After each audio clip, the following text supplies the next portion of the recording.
ആശ്വാസം നേടാം. ഹൃത്തിനുള്ളിൽ ജീവൻ നൽകും വചനം, തിരുവചനം. പിതാവിൻ്റെയും പുത്രൻ്റെയും പരിശുദ്ധാത്മാവിൻ്റെയും നാമത്തിൽ ആമേൻ. ഈശോയിൽ സ്നേഹമുള്ളവരെ, മർക്കോസിൻ്റെ സുവിശേഷം 9-ാമത്തെ അധ്യായത്തിൽ 50-ാമത്തെ തിരുവചനം ഈശോ നമ്മെ വചനത്തിലൂടെ ഓർമ്മപ്പെടുത്തുന്നത്, ഉപ്പ് നല്ലതാണ്, എന്നാൽ ഉറ കെട്ടുപോയാൽ പിന്നെ എന്തുകൊണ്ട് അതിന് ഉറ കൂട്ടും? നിങ്ങളിൽ ഉപ്പുണ്ടായിരിക്കട്ടെ, പരസ്പരം സമാധാനത്തിൽ വർത്തിക്കുകയും ചെയ്യുവിൻ. വളരെ പെട്ടെന്ന് മനസ്സിലാകുന്ന ഒരു വചനത്തിലൂടെയാണ് ഈശോ നമ്മോട് ഈ കാര്യം പറയുന്നത്. നമ്മുടെ എല്ലാം ജീവിതത്തിൽ വളരെ പെട്ടെന്ന് മനസ്സിലാകും, കാരണം നമ്മളെല്ലാം ഉപ്പ് ഉപയോഗിക്കുന്നവരാണ്. ഉപ്പിൻ്റെ പ്രാധാന്യം എന്താണെന്ന് നമുക്ക് വളരെ വ്യക്തമായിട്ടറിയാം. വളരെ പെട്ടെന്ന് നമുക്ക് മനസ്സിലാക്കാൻ പറ്റുന്ന ഒരു വചനമാണ്. അതുകൊണ്ടിത് ഉപ്പ് അനുദിന ജീവിതത്തിൽ ഭക്ഷണത്തിന് രുചിയുണ്ടാക്കാനും അതുപോലെ തന്നെ ചിലപ്പോൾ ചില മരുന്നുകൾക്കൊക്കെ നമ്മൾ ഉപയോഗിക്കുന്നുണ്ട്. അപ്പോൾ നമ്മുടെ ഭക്ഷണത്തെ രുചിപ്രദമാക്കുന്നു.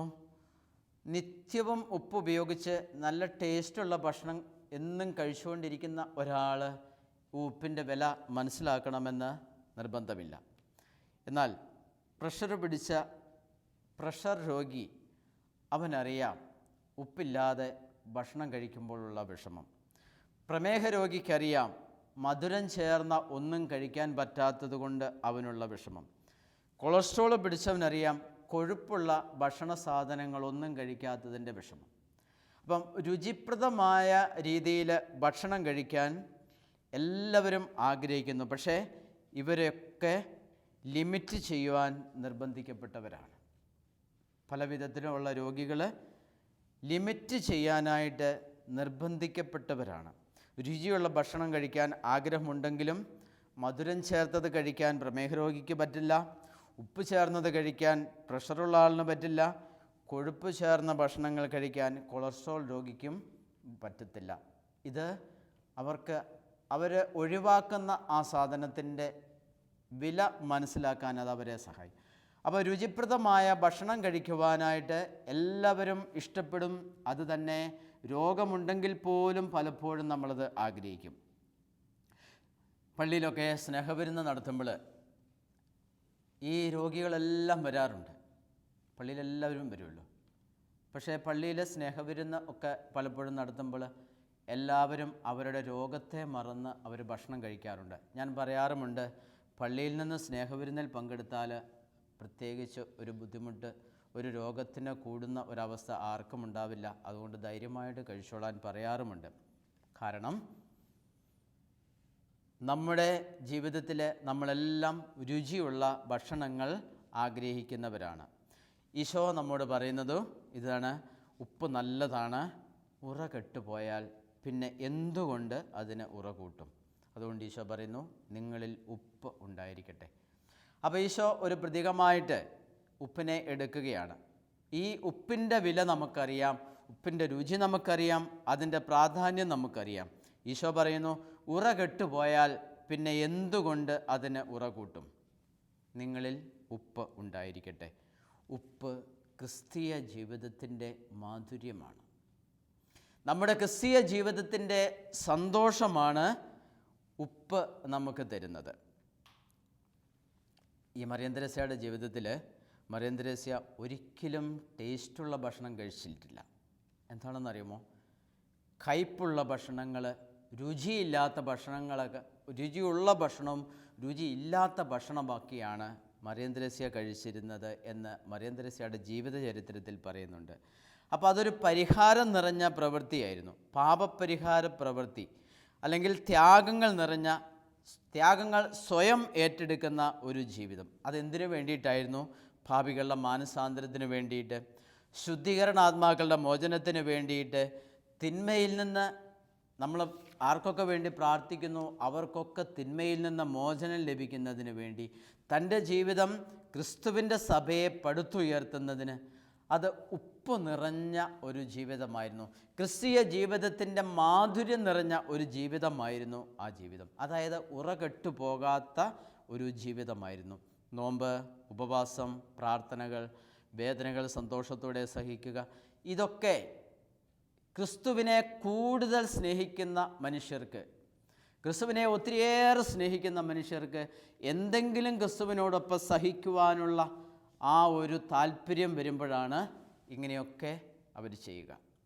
സ്നേഹമുള്ള സഹോദരങ്ങളെ, നമ്മുടെയൊക്കെ ജീവിതത്തിൽ പലപ്പോഴും ഉറകെട്ട് പോകുന്ന ഉപ്പില്ലാത്ത ഒരു അവസ്ഥ വരുന്നുണ്ട് എങ്കിൽ ജീവിതത്തിൽ പലപ്പോഴും ക്രിസ്തുവിനോടുകൂടെ സഹിക്കുവാനും സഹനങ്ങൾ ഏറ്റെടുക്കുവാനും മറ്റുള്ളവർക്ക് വേണ്ടി സഹിക്കുവാനും മറ്റുള്ളവരെ ജീവിതത്തിലൊന്ന് താങ്ങുവാനും അവർക്ക് വേണ്ടി പ്രാർത്ഥിക്കാൻ ഒന്നും കഴിയാത്ത സ്വാർത്ഥമതികളായ ജീവിതങ്ങളായിട്ട് നമ്മുടെ ജീവിതം തീരുമ്പോഴാണ് പലപ്പോഴും നമുക്ക് ഈ ഉപ്പില്ലാത്ത അവസ്ഥ വരുന്നത്.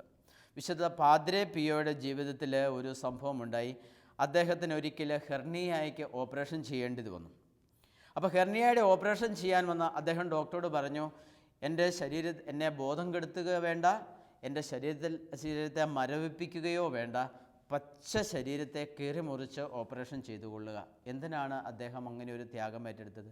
ക്രിസ്തുവിനോടുകൂടെ സഹിക്കുവാനുള്ള അദ്ദേഹത്തിൻ്റെ ഒരു താല്പര്യമായിരുന്നു അത്. അപ്പം സഹിക്കുവാൻ താല്പര്യമുള്ളവർ അവർ വീണ്ടും വീണ്ടും സഹിക്കും. എന്തിനു വേണ്ടിയിട്ടാണ്? എനിക്ക് വേണ്ടി കുരിശിൽ മരിച്ച ഈശോ, ആ ഈശോ സഹിച്ച ആ വേദനകളുടെ ഒരു പങ്ക് എനിക്കും ഏറ്റെടുക്കണം. ആ ഒരു ത്യാഗം, അതിനുള്ളൊരു സ്നേഹം, അതിനുള്ളൊരു താല്പര്യം, അമിതമായ ഒരു ആവേശം അതിനു വേണ്ടിയിട്ട്.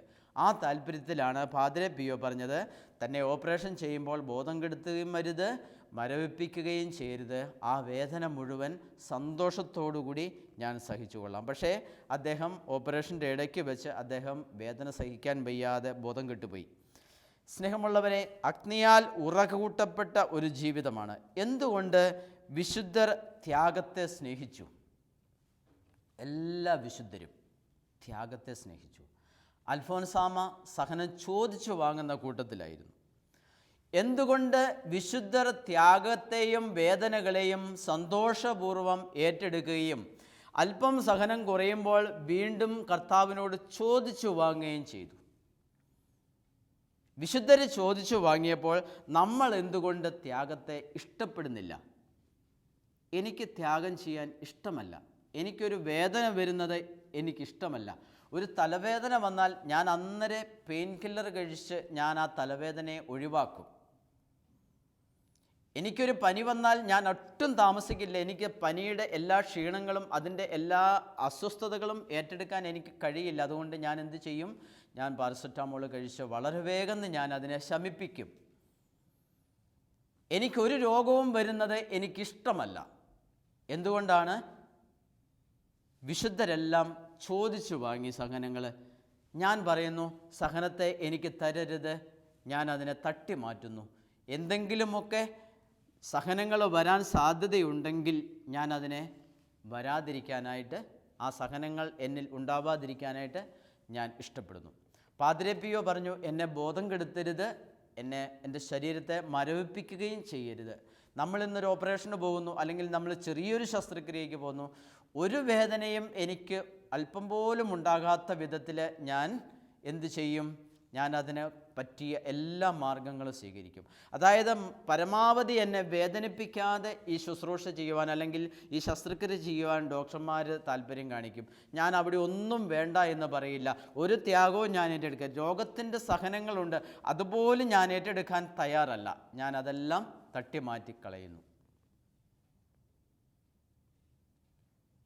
ക്രൂശിതനോടൊപ്പം സഹിക്കാൻ എനിക്കിഷ്ടമല്ല. സഹനങ്ങളെ ഏറ്റെടുക്കാൻ എനിക്ക് താല്പര്യമില്ല. ഉറകെട്ടുപോയ ഉപ്പാണ് എൻ്റെ ജീവിതമെങ്കിൽ എനിക്ക് ഒരിക്കലും ഈശോയെ സ്നേഹിക്കാൻ പറ്റില്ല. എൻ്റെ ജീവിതം മറ്റുള്ളവർക്ക് രുചി പകരുന്നത് ആക്കി തീർക്കാൻ എനിക്കിഷ്ടമല്ല. എൻ്റെ ജീവിതം എനിക്ക് തന്നെ നല്ല രുചിയുള്ളതാക്കി ഞാൻ തീർക്കും. മറ്റുള്ളവർക്ക് രുചി പകരുന്ന സാഹചര്യങ്ങളിലേക്കൊന്നും ഞാൻ പോവാറില്ല. പിന്നെ എനിക്ക് എങ്ങനെ പരസ്പര സമാധാനത്തിൽ വർത്തിക്കുവാൻ സാധിക്കും? കെട്ടുപോകാത്ത ജീവിതത്തിൻ്റെ പ്രത്യേകതയാണ് സമാധാനം. ഉറകെട്ടു പോകാത്ത ജീവിതത്തിൻ്റെ പ്രത്യേകതയാണ് സമാധാനം എന്ന് പറയുന്നത്. മർക്കോസിൻ്റെ സുവിശേഷം 9-ാമത്തെ അധ്യായത്തിൽ 5-ാമത്തെ തിരുവചനം നമ്മളിങ്ങനെ വായിക്കുന്നുണ്ട്. ഗുരോ, നാം എവിടെയായിരിക്കുന്നത് നല്ലതാണ്, ഞങ്ങൾ 3 കൂടാരങ്ങൾ ഉണ്ടാക്കാം. ഗുരോ, നാം എവിടെയായിരിക്കുന്നത് നല്ലതാണ്, ഞങ്ങൾ 3 കൂടാരങ്ങൾ ഉണ്ടാക്കാം. ഒന്ന് മോശയ്ക്ക്, ഒന്ന് ഏലിയായ്ക്ക്, ഒന്ന് നിനക്ക്. അപ്പം ഈ സാഹചര്യത്തിൽ മോശയുടെയും ഏലിയായുടെയും സാന്നിധ്യം കർത്താവിൻ്റെ അടുത്ത് വന്നപ്പോൾ ശിഷ്യന്മാർക്ക് വളരെ സന്തോഷം തോന്നി. അവർ പറഞ്ഞു, നമുക്ക് ഇവിടെ തന്നെ ആയിരിക്കാം. മാത്രമല്ല, അവിടെ തന്നെ ആയിരിക്കുവാനായിട്ട് ഞങ്ങൾ കൂടാരങ്ങൾ നിർമ്മിക്കാം. എന്നിട്ട് നമുക്ക് ആ സന്തോഷത്തിൽ, ആ സമാധാനത്തിൽ ആയിരിക്കാം. സ്നേഹമുള്ളവരെ, സൂപ്പർ മാർക്കറ്റിൽ വാങ്ങാൻ കിട്ടുന്നതല്ല ഈ സമാധാനം. ഈ സൂപ്പർ മാർക്കറ്റിൽ വാങ്ങാൻ കിട്ടുന്നതല്ല സന്തോഷം. ഉറയുള്ള ഉപ്പ്, ഉറകെട്ടു പോകാത്ത ജീവിതം നമുക്ക് എവിടെയും വാങ്ങി ശേഖരിക്കാൻ പറ്റത്തില്ല. എൻ്റെ ജീവിതത്തെ ഉറകെട്ടു പോകാത്ത ഉപ്പായിട്ട്, എപ്പോഴും ഉപ്പുള്ള ഒരു ജീവിതമായിട്ട്, ജീവനുള്ള ജീവിതമായിട്ട് സൂക്ഷിക്കാൻ അത് എനിക്ക് മാത്രമേ സാധിക്കുകയുള്ളൂ. ഉറകെട്ടു പോകാത്ത എല്ലാ ജീവിതത്തിനും ദൈവം സമാധാനം, സന്തോഷമായിട്ട് ഇഷ്ടം പോലെ ദൈവം നൽകും. 133-ാമത്തെ സങ്കീർത്തനം 1 മുതലുള്ള തിരുവചനങ്ങൾ ഇങ്ങനെ പറയുന്നു. സഹോദരർ ഏക മനസ്സായി ഒരുമിച്ച് വസിക്കുന്നത് എത്ര വിശിഷ്ടവും സന്തോഷപ്രദവുമാണ്. സഹോദരർ ഏക മനസ്സായി ഒരുമിച്ച് വസിക്കുന്നത് എത്ര വിശിഷ്ടവും സന്തോഷപ്രദവുമാണ്. അതിനെക്കുറിച്ച് സങ്കീർത്തകൻ വീണ്ടും പറയുന്നു താഴേക്ക്. അഹറോൻ്റെ തലയിൽ നിന്ന് താടിയിലേക്കിറങ്ങി അങ്കിയുടെ കഴുത്തുപട്ടയിലൂടെ ഒഴുകുന്ന അമൂല്യമായ അഭിഷേക തൈലം പോലെയാണ് അത് അഹ്റോൻ്റെ തലയിൽ നിന്ന് താടിയിലേക്കിറങ്ങി അങ്കിയുടെ കഴുത്തുപട്ടയിലൂടെ ഒഴുകുന്ന അമൂല്യമായ അഭിഷേക തൈലം പോലെയാണത്. സ്നേഹമുള്ള സഹോദരങ്ങളെ, ഇന്ന് നമുക്ക് ചിന്തിക്കാൻ പറ്റാത്തൊരു കാര്യമാണ്. എല്ലാ ബന്ധങ്ങൾക്കും വിള്ളലുകൾ സംഭവിച്ചുകൊണ്ടിരിക്കുകയാണ്.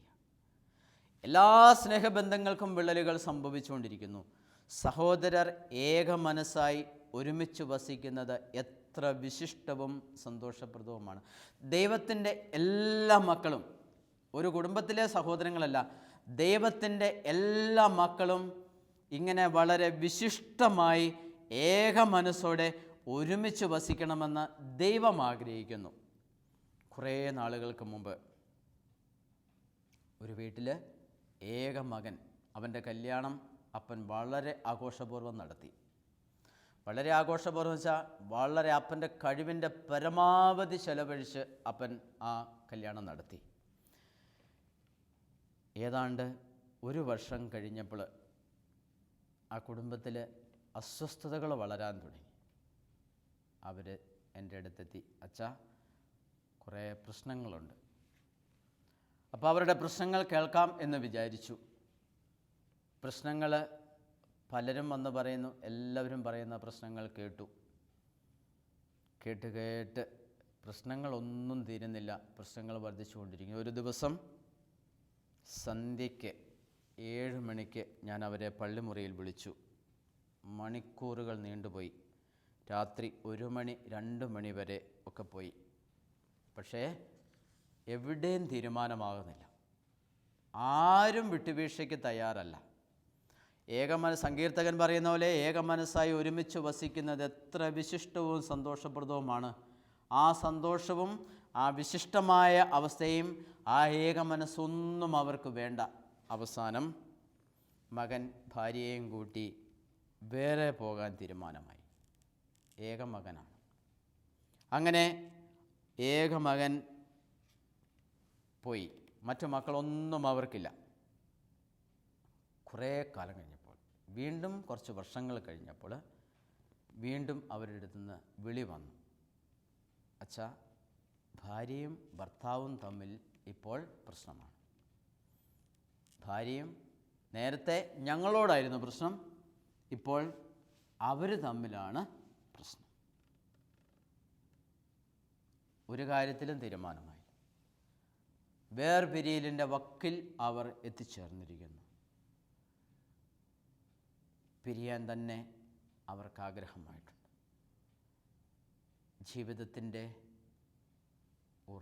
ജീവിതത്തിലെ ഉപ്പിൻ്റെ ഉറകെട്ടുപോയി. അങ്ങനെ ഉറവിട്ടുപോയി പുറത്തേക്ക് വലിച്ചെറിഞ്ഞ് മനുഷ്യരാൽ ചവിട്ടപ്പെടാൻ തുടങ്ങി. സ്നേഹമുള്ളവരെ, നമ്മുടെ ജീവിതത്തിൻ്റെ ഉപ്പിൻ്റെ ഉറകെട്ടുപോയി അത് പുറത്തേക്ക് വലിച്ചെറിഞ്ഞ് മനുഷ്യരാൽ ചവിട്ടപ്പെടുക എന്ന് പറയുന്നത് എത്രയോ ശോചനീയമാണ്. നാട്ടുകാർ ഈ കുടുംബ പ്രശ്നങ്ങളെ വലിച്ചിഴച്ച് ചവിട്ടി അരയ്ക്കുന്നത് ഒത്തിരി വേദനാജനകമാണ്. അതുകൊണ്ട് 133 സങ്കീർത്തനം നമ്മളെപ്പോഴും ഹൃദയത്തിൽ സൂക്ഷിക്കുകയും സഹോദരരേക മനസ്സായി ഒരുമിച്ച് വസിക്കുന്നത് എത്ര വിശിഷ്ടവും സന്തോഷപ്രദവുമാണ് എന്ന് നമ്മൾ അനുഭവിക്കുകയും വേണം. അത് മക്കളെ പഠിപ്പിക്കുകയും വേണം. ആ ഉപ്പ് ഉറകെട്ടു പോകാതെ പുറത്തേക്ക് വലിച്ചെറിഞ്ഞ മനുഷ്യരാൽ ചവിട്ടപ്പെടാതിരിക്കുവാൻ നമ്മളെപ്പോഴും കരുതലുള്ളവരായിരിക്കുകയും ചെയ്യണം. നമ്മുടെ കുടുംബകാര്യങ്ങൾ ജനസംസാരമാകുമ്പോഴാണ് അത് പുറത്തേക്ക് വലിച്ചെറിഞ്ഞ് മനുഷ്യരാൽ ചവിട്ടപ്പെടുന്നത്. ഇത് മാത്രമല്ല, കുടുംബ പ്രശ്നങ്ങൾ മാത്രമല്ല, എല്ലാ കാര്യങ്ങളും നമ്മുടെ ജീവിതത്തിൻ്റെ ഉപ്പ് നഷ്ടപ്പെട്ട് കഴിയുമ്പോൾ പുറത്തേക്ക് വലിച്ചെറിഞ്ഞ് മനുഷ്യരാൽ ചവിട്ടപ്പെടുന്ന ഒരു അവസ്ഥ വരും. സമൂഹത്തിലും സഭയിലും നമ്മുടെ കുടുംബത്തിലുമൊക്കെ ഉറകെട്ടു പോകുന്ന ഒരു അവസ്ഥയിലേക്ക് നമ്മൾ തന്നെ നമ്മുടെ ജീവിതത്തെ പലപ്പോഴും വലിച്ചിഴയ്ക്കുന്നു. ഇതിന് കാരണം ദൈവത്തിൻ്റെ കൃപ നമ്മളിൽ നിന്ന് നഷ്ടപ്പെട്ടു പോവുകയാണ്. ദൈവത്തിൻ്റെ കൃപ, ദൈവത്തിൻ്റെ വഴിയിൽ നിന്ന് നമ്മൾ അകന്നു പോവുകയാണ്. 133 സങ്കീർത്തനം സഹോദരന്മാർ ഒരുമിച്ച് വസിക്കുന്നത് ഇന്ന് നമുക്ക് ചിന്തിക്കാൻ പറ്റാത്തൊരു അവസ്ഥയായി തീർന്നിരിക്കുകയാണ്. സഹോദരന്മാർ ഏക മനസ്സായി ഒരുമിച്ച് വസിക്കുന്നത് ഇന്നാണെങ്കിൽ ആ സങ്കീർത്തനം അത് എഴുതുമോ? സങ്കീർത്തനം അത് എഴുതാൻ പറ്റുമോ? ജീവിതത്തിലെ ഉപ്പ് ഉറകെട്ടു പോയി. യെശയ്യാ പ്രവാചകൻ്റെ പുസ്തകം 1 അധ്യായം 22 തിരുവചനം നമ്മോട് പറയുന്നു, നിൻ്റെ വെള്ളി കിട്ടമായി മാറിയിരിക്കുന്നു. നിൻ്റെ വെള്ളി കിട്ടമായി മാറിയിരിക്കുന്നു. നിൻ്റെ വീഞ്ഞിൽ വെള്ളം കലർത്തിയിരിക്കുന്നു. അങ്ങനെ എല്ലാ മാധുര്യവും ജീവിതത്തിൽ നഷ്ടപ്പെട്ട് കഴിഞ്ഞു. എല്ലാ മാധുര്യവും ജീവിതത്തിൽ നഷ്ടപ്പെട്ട് കഴിഞ്ഞു.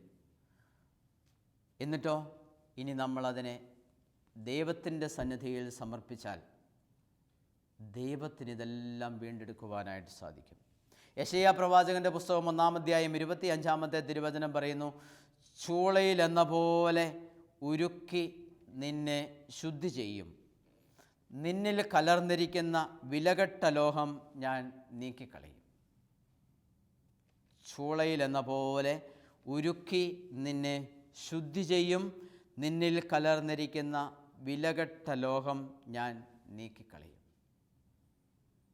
പ്രിയപ്പെട്ട സഹോദരങ്ങളെ, എന്താണ് എന്നിൽ കലർന്നിരിക്കുന്ന വിലകെട്ട ലോഹമെന്ന് നമ്മൾ ചിന്തിക്കണം. ദൈവത്തിൻ്റെ വചനത്തിൻ്റെ അടിസ്ഥാനത്തിൽ നമ്മളത് കണ്ടുപിടിക്കണം. എന്നിൽ കലർന്നിരിക്കുന്ന വിലകെട്ട ലോഹം ഏതാണ് എന്ന്. കർത്താവിന് അതിനെ ശുദ്ധി ചെയ്യാനായിട്ട് സാധിക്കും. ചൂളയിലെന്ന പോലെ ഉരുക്കി എന്നെ ശുദ്ധി ചെയ്യും. എന്നിൽ കലർന്നിരിക്കുന്ന വിലകെട്ട ലോഹം ദൈവം നീക്കിക്കളയും. ആ ഒരു അവസ്ഥയിലേക്ക് നമുക്ക് കടന്നു വരണം. ദൈവത്തിൻ്റെ പ്രവൃത്തിയാണത്. ദൈവമാണ് ആ പ്രവൃത്തി ചെയ്യുവാനായിട്ട് നമ്മളെ അനുഗ്രഹിക്കേണ്ടത്. എല്ലാ അവസ്ഥകളിലും ഉപ്പ് നഷ്ടപ്പെട്ട ജീവിതത്തിൽ ഉറകെട്ടുപോയ ഒരു അവസ്ഥ, അത് നിരാശയിലേക്ക് നയിക്കുന്ന ഒരു അവസ്ഥയാണ്. നിരാശയിലേക്ക് പോയി ജീവിതം അവസാനിപ്പിക്കുവാൻ പോലും നമ്മളെ നിർബന്ധിക്കുന്ന ഒരു അവസ്ഥയാണ്. അതുകൊണ്ട് യെശയ്യാ പ്രവാചകൻ്റെ പുസ്തകം 1 അധ്യായം 28 തിരുവചനം നമ്മെ ഓർമ്മപ്പെടുത്തുന്നു, എന്നാൽ കലഹപ്രിയരും പാപികളും ഒന്നടങ്കം നശിക്കും. കർത്താവിനെ പരിത്യജിക്കുന്നവർ നിശേഷം ഇല്ലാതായിത്തീരും. പ്രിയപ്പെട്ട സഹോദരങ്ങളെ, നമ്മുടെ ജീവിതത്തിൽ ദൈവത്തെ പരിത്യജിക്കുന്ന ഒരു അവസ്ഥയിലേക്ക് നമുക്കൊരിക്കലും പോവാതിരിക്കാം. നമ്മുടെ ക്രിസ്തീയ ജീവിതം ദൈവം നമുക്ക് നൽകിയിരിക്കുന്നത് മൺപാത്രത്തിലെ നിധി പോലെയാണ്. മൺപാത്രത്തിലെ നിധി പോലെയാണ് ക്രിസ്തീയ ജീവിതം നമുക്ക് നൽകപ്പെട്ടിരിക്കുന്നത്. പരമമായ ശക്തി ദൈവത്തിൻ്റേതാണ്, നമ്മുടേതല്ല എന്ന് വെളിപ്പെടുത്തുന്നതിന് ഈ നിധി മൺപാത്രങ്ങളിൽ നമുക്ക് തന്നിരിക്കുന്നത്. എപ്പോഴും നമ്മൾ ദൈവത്തിൽ ആശ്രയിക്കണം. എപ്പോഴും നമ്മൾ ദൈവത്തിൽ ആശ്രയിക്കണം. മൺപാത്രത്തിൻ്റെ പ്രത്യേകത നമുക്കറിയാം. മൺപാത്രത്തിൻ്റെ പ്രത്യേകത, അത് താഴെ വീണാൽ പൊട്ടിച്ചിതറിപ്പോകും. എവിടെയെങ്കിലും ഒന്ന് തട്ടിയാൽ അത് പൊട്ടും. താഴെ വീണാൽ അത് തകർന്ന തരിപ്പണമാകും. പൊട്ടിയ മൺപാത്രം പിന്നീട് ഒരിക്കലും നമുക്ക് ഉപയോഗിക്കാനായിട്ട് സാധ്യമല്ല. പെട്ടെന്ന് ഉപയോഗശൂന്യമായി തീരും. അതുകൊണ്ട് കൈകാര്യം ചെയ്യുമ്പോൾ നമ്മൾ ശ്രദ്ധിക്കണം. ഓരോ നിമിഷവും അതിനെ ശ്രദ്ധിക്കണം. സുരക്ഷിതത്വമുള്ള സ്ഥലത്തെ നമുക്കത് വയ്ക്കുവാനായിട്ട് സാധിക്കുകയുള്ളൂ. നമ്മുടെ ആത്മീയ ജീവിതം ഇതുപോലെ ശ്രദ്ധയുള്ളതാകണം. നമ്മൾ ജീവിക്കുന്ന ചുറ്റുപാട് ഇതുപോലെ ശ്രദ്ധയുള്ളതാകണം. നമ്മൾ ചെയ്യുന്ന ജോലി അത് ശ്രദ്ധയുള്ളതാകണം. ഒരു ഉദാഹരണം പറഞ്ഞാൽ, നമ്മുടെ ജോലി നമ്മൾ ചെയ്യുമ്പോൾ കൈക്കൂലി വാങ്ങുന്നൊരു സ്വഭാവമുണ്ടെങ്കിൽ പിന്നെ ആ ജീവിതത്തിന് ഒരിക്കലും ഒരു ഉപ്പുണ്ടാവുകയില്ല. ഉറകെട്ടുപോയ ജീവിതമായിട്ട് നമ്മുടെ ജീവിതം തീരും. കാരണം ദൈവത്തിന് ഇഷ്ടമില്ല നമ്മുടെ ജോലിയും നമ്മുടെ പ്രവൃത്തികളും. നമ്മൾ താമസിക്കുന്ന സ്ഥലം ദൈവത്തിൽ നിന്നും വളരെ അകലെയാണ് നമ്മൾ താമസിക്കുന്നതെങ്കിലോ, നമുക്കെപ്പോഴും പള്ളിയിൽ പോകാൻ പറ്റാത്തൊരവസ്ഥയിലാണ് നമ്മൾ ജീവിക്കുന്നതെങ്കിലോ, അത് നമ്മുടെ ജീവിതത്തെ നമ്മൾക്ക് തകർത്ത് കളയും. നമ്മുടെ കുഞ്ഞുങ്ങളുടെ കൂട്ടുകെട്ട് ദൈവവിശ്വാസമില്ലാത്തവരുമായിട്ടാണെങ്കിലോ, അതും നമ്മുടെ ആത്മീയ ജീവിതത്തെ തകർത്ത് കളയും. നമ്മുടെ ജീവിതം അന്ധവിശ്വാസങ്ങൾ നിറഞ്ഞതാണെങ്കിലോ, നമുക്കൊരിക്കലും ദൈവത്തിൻ്റെ പ്രമാണത്തെ സ്നേഹിക്കാൻ സാധിക്കില്ല. അന്ധവിശ്വാസം നമ്മുടെ ജീവിതത്തെ തകർത്ത് കളയുന്ന ഒരു ജീവിതമാണ്. ഒരു കാര്യത്തിലും ചില ദിവസങ്ങളുടെ പ്രത്യേകതകൾ നമുക്കൊന്നും ചെയ്യാൻ സാധിക്കില്ല. കർത്താവ് പറയുന്നു, ഈ സുവിശേഷമല്ലാതെ മറ്റൊന്നും നമുക്ക് ആവശ്യമില്ല. ദൈവത്തിൻ്റെ വചനം എന്നോടെന്ത് പറയുന്നു, അതനുസരിച്ച് മാത്രമാണ് ഞാൻ ജീവിക്കേണ്ടത്. അപ്പം മൺപാത്രത്തിൽ ദൈവം നൽകിയ നിധിയാണ് നമ്മുടെ ക്രിസ്തീയ ജീവിതം. അത് തകർക്കപ്പെടാതിരിക്കുവാനായിട്ട് നമ്മൾ സൂക്ഷിക്കണം. അങ്ങനെ തകർക്കപ്പെടാതെ നമ്മുടെ ജീവിതത്തെ നമ്മൾ കൊണ്ടുപോകുമ്പോൾ നമ്മൾ എപ്പോഴും ശ്രദ്ധിക്കുന്ന ഒരു അവസ്ഥ. ഈ മൺപാത്രത്തിൻ്റെ പ്രത്യേകത, അല്പമൊരു അശ്രദ്ധ വന്നു കഴിഞ്ഞാൽ അത് തകർന്ന തരിപ്പണമായി തീരും. അതെന്തിനാണ്? എപ്പോഴും ദൈവത്തിൽ ആശ്രയിക്കുന്നതിന് വേണ്ടി. അതായത് ദൈവവുമായിട്ടുള്ളൊരു ബന്ധം എപ്പോഴും നിലനിൽക്കാത്ത ഒരു ജീവിതവും അതിന് ജീവിതത്തിലെ ഉപ്പുള്ള ഒരു ജീവിതമായിട്ട്, മറ്റുള്ളവർക്ക് രുചി പകരുന്ന ഒരു ജീവിതമായിട്ട് അതിനെ കാത്തു സൂക്ഷിക്കാൻ നമുക്കൊരിക്കലും സാധിക്കത്തില്ല. അതുകൊണ്ട് എൻ്റെ ജീവിതം ഉപ്പുള്ളതായിരിക്കണം. എൻ്റെ ഈ ജീവിതം ഉപ്പുള്ളതാണെന്ന് മാത്രം പോരാ, മറ്റുള്ളവർക്കും കൂടി രുചി പകരുന്ന ഒരു ജീവിതമായിട്ട് എൻ്റെ ജീവിതം തീരണം. ഇതെല്ലാം ദൈവത്തിൻ്റെ വലിയ അനുഗ്രഹത്തിൻ്റെ ഉറവിടങ്ങളാണ്. സ്നേഹമുള്ള സഹോദരങ്ങളെ, നമുക്ക് നമ്മുടെ ജീവിതത്തെ കർത്താവിൻ്റെ മുമ്പിൽ സമർപ്പിക്കാം. എൻ്റെ വീഞ്ഞിൽ വെള്ളം കലരാതിരിക്കട്ടെ, എൻ്റെ വെള്ളി കിട്ടമായി തീരാതിരിക്കട്ടെ, എൻ്റെ ഉപ്പിൻ്റെ ഉറ കെട്ടുപോകാതിരിക്കട്ടെ. ഇതിനൊക്കെ വേണ്ടത് എൻ്റെ ശ്രദ്ധയാണ്. എൻ്റെ ദൈവം എന്നെ ഏൽപ്പിച്ച ഒരു മനോഹരമായ ജീവിതം, അത് ദൈവം ആഗ്രഹിക്കുന്ന വിധത്തിൽ മുമ്പോട്ട് നയിക്കുവാൻ വലിയൊരു കൃപ സ്വർഗത്തിൽ നിന്നാണ് എനിക്ക് ലഭിക്കേണ്ടത്. ഈ കൃപ തരണമേ എന്ന് നമുക്ക് പ്രത്യേകം പ്രാർത്ഥിക്കാം. സ്നേഹമുള്ള തമ്പുരാനെ, അങ്ങയുടെ തിരുമുമ്പിലേക്ക് ഞങ്ങൾ കടന്നു വരുന്നു. ഓരോ ദിവസവും ഞങ്ങളുടെ ജീവിതം മുമ്പോട്ട് കടന്നു പോകുമ്പോൾ ഞങ്ങളുടെ ജീവിതം ഉറകെട്ടുപോയ ഉപ്പായി തീർന്ന് പുറത്തേക്ക് വലിച്ചെറിഞ്ഞ മനുഷ്യരാൽ ചവിട്ടപ്പെടുന്ന ഒന്നായിത്തീരാതെ, കർത്താവെ, മഹത്വമേറിയ ഒരു ജീവിതം, സ്വർഗം അനുഗ്രഹിക്കുന്ന ഒരു ജീവിതമായി ഞങ്ങളുടെ ജീവിതത്തെ തീർക്കണമേ എന്ന് ഞങ്ങൾ അങ്ങയോട് പ്രാർത്ഥിക്കുന്നു. പരിശുദ്ധ അമ്മേ, അമ്മയുടെ വിമല ഹൃദയത്തിൽ ഞങ്ങളെ ഓരോരുത്തരെയും കാത്തു സൂക്ഷിക്കണമേ. ദൈവസ്നേഹാഗ്നി കെട്ടുപോകാതെ ഞങ്ങളുടെ ഓരോരുത്തരുടെയും ജീവിതം എപ്പോഴും ആളിക്കത്തുന്ന ഒരു ജീവിതമാക്കി തീർക്കണമേ എന്ന് ഞങ്ങൾ പ്രാർത്ഥിക്കുന്നു. നിത്യപിതാവും പുത്രനും പരിശുദ്ധാത്മാവുമായ സർവേശ്വര എന്നേക്കും ആമേൻ.